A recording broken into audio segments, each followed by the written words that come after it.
कुंती महारानी कह रही हैं, हे गोविंद, आपने जब जब हमारे जीवन में कष्ट आए तो हमारे कष्टों की निवृत्ति किया। लाक्षागृह में आपने हमारी रक्षा करी,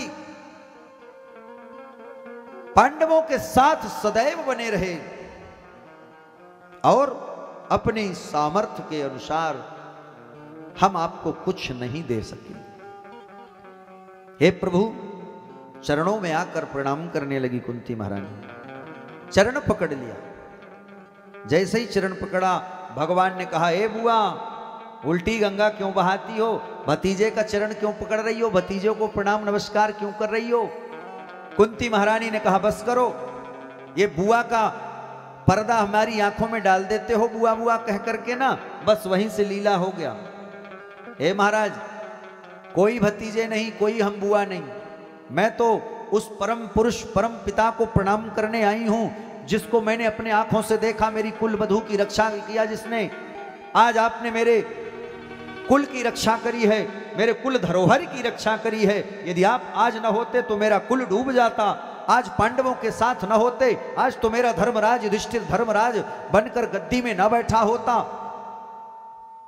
है, राजा न बना होता।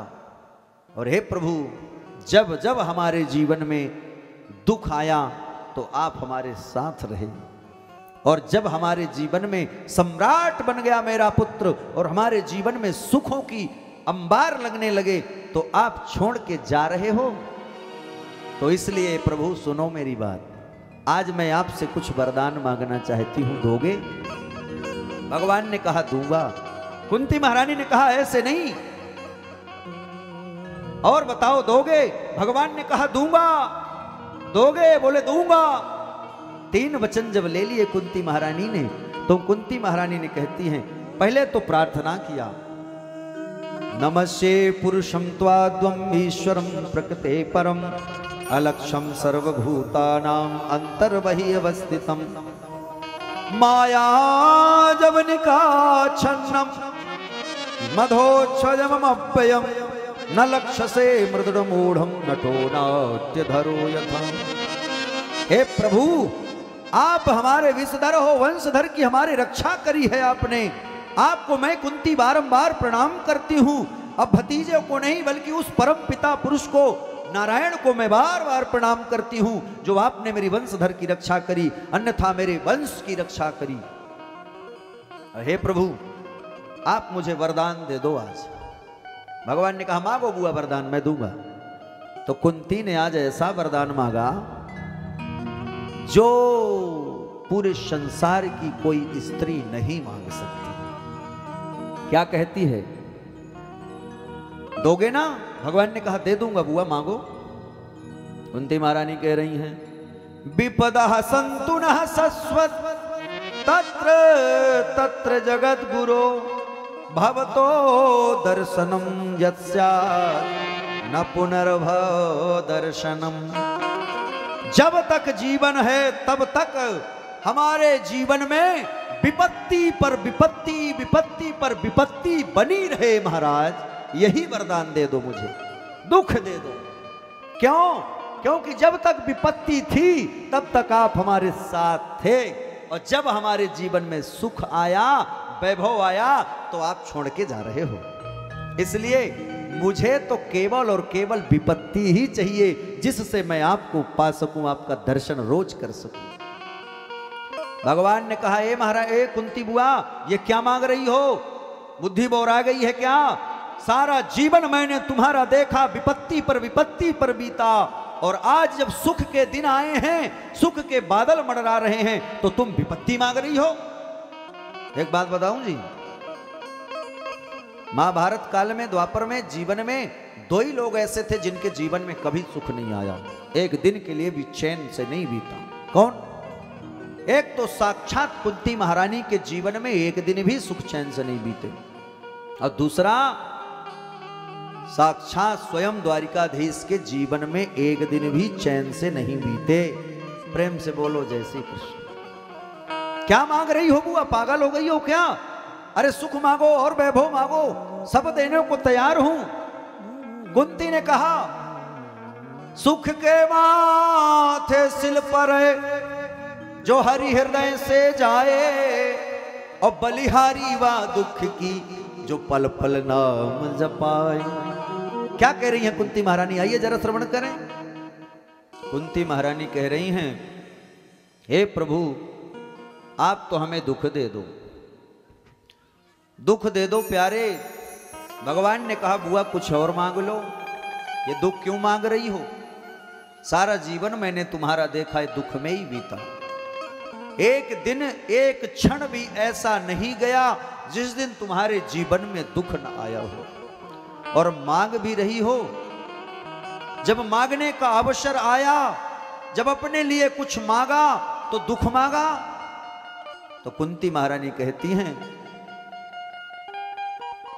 सुख के माथे शिल पड़े जो हरि हृदय से जाए, और बलिहारी वा दुख की जो पल पल नाम जपाए। हे प्रभु आप ऐसे ही हमारे सामने बने रहो, जब तक हमारे जीवन में आप दुख दोगे ना तब तक आप रहोगे, और यदि दुख चला गया तो आप भी चले जाओगे, ये बात तय है। क्यों? क्यों परमात्मा तो दुख में ही रहता है, सुख में नहीं ही रहता, ना के बराबर ही। हाँ जी, और सुख में यदि परमात्मा रहता भी है तो कब?